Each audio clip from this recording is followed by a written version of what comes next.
Hello, this is Alicia Meta, your humble reader of great literature. Welcome to my YouTube channel. Today we are going to cover a wonderful short story, Two Friends, by Guy de Maupassant. The story is set in Paris during the Franco-Prussian War, when the city is under siege and facing famine and hardship. Our leading characters in the story, Monsieur Morissot, who is a watchmaker, and Monsieur Sauvage, who is a draper, are old friends who share a passion for fishing. They meet by chance on the boulevard and decide to go fishing together at their favorite spot near Argenteuil, after obtaining a pass from their officer. They enjoy the peaceful and pleasant atmosphere of fishing, and have a friendly discussion about the war and its causes, agreeing that it is a tragedy for both nations and that governments are to blame. Let's what happened to them when they got suddenly captured by 4 Prussian soldiers, who take them to an island where a Prussian officer interrogates them. Besieged Paris was in the throes of famine. Even the sparrows on the roofs and the rats in the sewers were growing scarce. People were eating anything they could get. As Monsieur Morissot, watchmaker by profession and idler for the nonce, was strolling along the boulevard one bright January morning, his hands in his trousers pockets and stomach empty, he suddenly came face to face with an acquaintance, Monsieur Sauvage, a fishing chum. Before the war broke out, Morissot had been in the habit, every Sunday morning, of setting forth with a bamboo rod in his hand and a tin box on his back. He took the Argenteuil train, got out at Colombes, and walked thence to the Ile Marante. The moment he arrived at this place of his dreams, he began fishing, and fished till nightfall.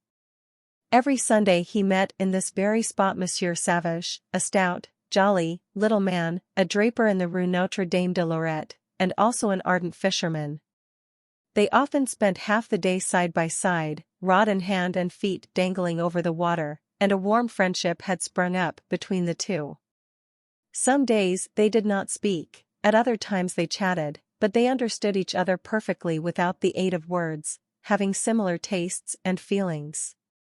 In the spring, about 10 o'clock in the morning, when the early sun caused a light mist to float on the water and gently warmed the backs of the two enthusiastic anglers, Morissot would occasionally remark to his neighbor, "My, but it's pleasant here." To which the other would reply, "I can't imagine anything better." And these few words sufficed to make them understand and appreciate each other.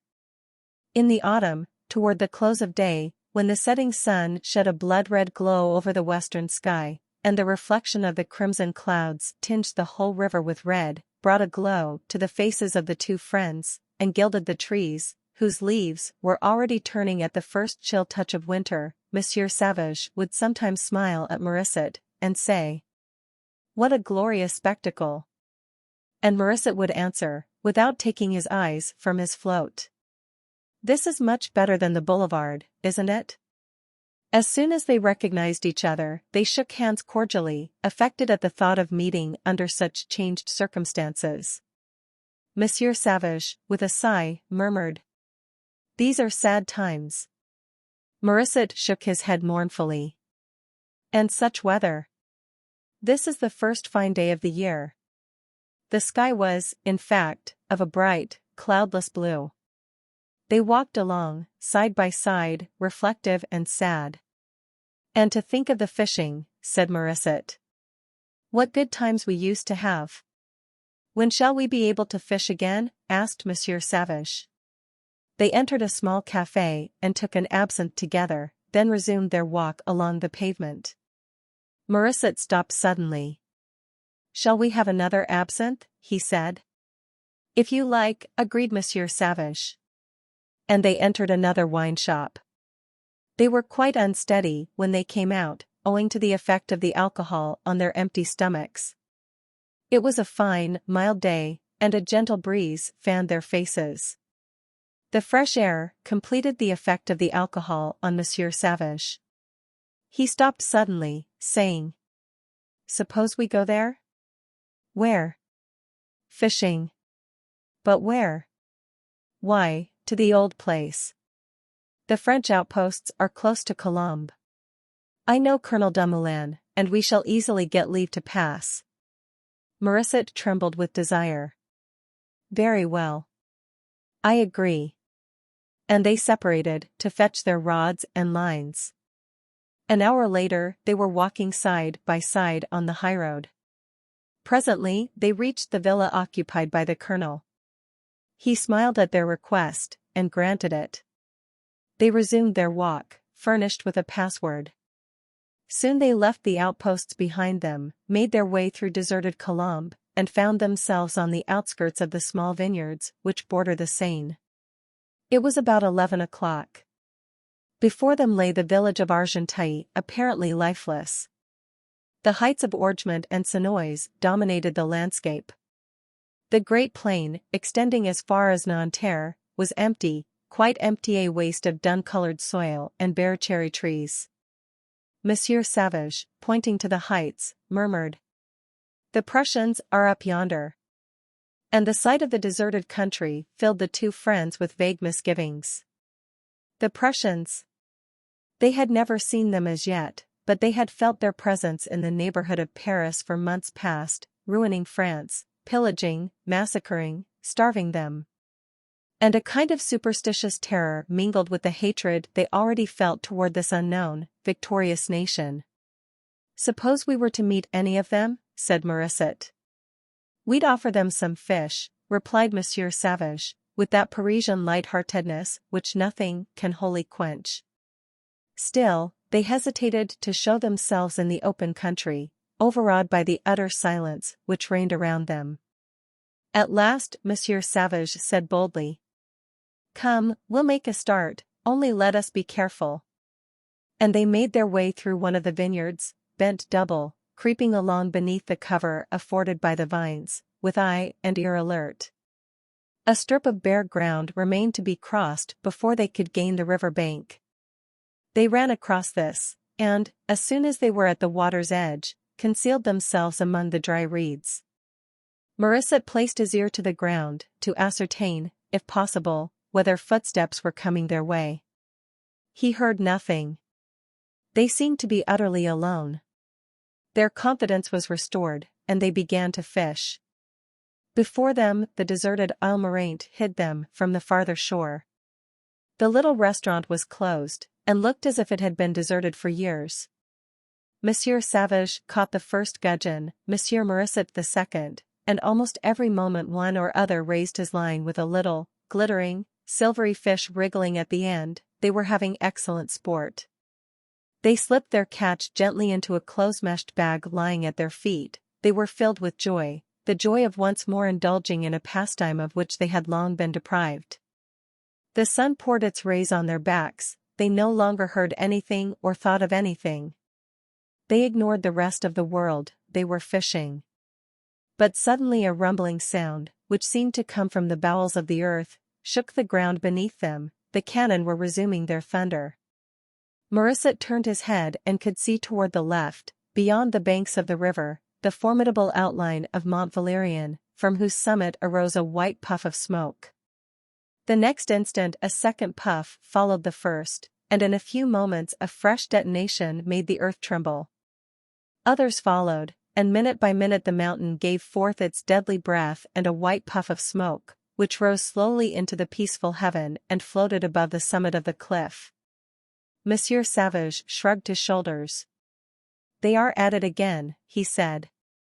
Morissot, who was anxiously watching his float bobbing up and down, was suddenly seized with the angry impatience of a peaceful man toward the madmen who were firing thus, and remarked indignantly, "What fools they are to kill one another like that." "They're worse than animals," replied Monsieur Sauvage. And Morissot, who had just caught a bleak, declared, "And to think that it will be just the same so long as there are governments." "The Republic would not have declared war," interposed Monsieur Sauvage. Morissot interrupted him. "Under a king we have foreign wars, under a republic we have civil war." And the two began placidly discussing political problems with the sound common sense of peaceful, matter-of-fact citizens, agreeing on one point, that they would never be free. And Mont Valérien thundered ceaselessly, demolishing the houses of the French with its cannon balls, grinding lives of men to powder, destroying many a dream, many a cherished hope, many a prospective happiness, ruthlessly causing endless woe and suffering in the hearts of wives, of daughters, of mothers, in other lands. Such is life, declared Monsieur Sauvage. Say, rather, such is death, replied Morissot, laughing. But they suddenly trembled with alarm at the sound of footsteps behind them, and, turning round, they perceived close at hand 4 tall, bearded men, dressed after the manner of livery servants and wearing flat caps on their heads. They were covering the 2 anglers with their rifles. The rod slipped from their owner's grasp and floated away down the river. In the space of a few seconds they were seized, bound, thrown into a boat, and taken across to the Ile Marante. And behind the house they had thought deserted were about a score of German soldiers. A shaggy-looking giant, who was bestriding a chair and smoking a long clay pipe, addressed them in excellent French with the words, "Well, gentlemen, have you had good luck with your fishing?" Then a soldier deposited at the officer's feet the bag full of fish, which he had taken care to bring away. The Prussian smiled. "Not bad, I see. But we have something else to talk about. Listen to me, and don't be alarmed. You must know that, in my eyes, you are 2 spies sent to reconnoiter me and my movements. Naturally, I capture you and I shoot you. You pretended to be fishing, the better to disguise your real errand. You have fallen into my hands, and must take the consequences. Such is war. But as you came here through the outposts, you must have a password for your return. Tell me that password and I will let you go." The 2 friends, pale as death, stood silently side by side, a slight fluttering of the hands alone betraying their emotion. "No one will ever know," continued the officer. "You will return peacefully to your homes, and the secret will disappear with you. If you refuse, it means death, instant death. Choose." They stood motionless, and did not open their lips. The Prussian, perfectly calm, went on, with hand outstretched, toward the river. "Just think that in 5 minutes you will be at the bottom of that water. In 5 minutes. You have relations, I presume?" Mont Valérien still thundered. The 2 fishermen remained silent. The German turned and gave an order in his own language. Then he moved his chair a little way off, that he might not be so near the prisoners, and a dozen men stepped forward, rifle in hand, and took up a position, 20 paces off. "I give you 1 minute," said the officer, "not a second longer." Then he rose quickly, went over to the 2 Frenchmen, took Morissot by the arm, led him a short distance off, and said in a low voice, "Quick! The password! Your friend will know nothing. I will pretend to relent." Morissot answered not a word. Then the Prussian took Monsieur Sauvage aside in like manner, and made him the same proposal. Monsieur Sauvage made no reply. Again they stood side by side. The officer issued his orders, the soldiers raised their rifles. Then by chance Morissot's eyes fell on the bag full of gudgeon lying in the grass a few feet from him. A ray of sunlight made the still quivering fish glisten like silver. And Morissot's heart sank. Despite his efforts at self-control, his eyes filled with tears. "Goodbye, Monsieur Sauvage," he faltered. "Goodbye, Monsieur Morissot," replied Sauvage. They shook hands, trembling from head to foot with a dread beyond their mastery. The officer cried,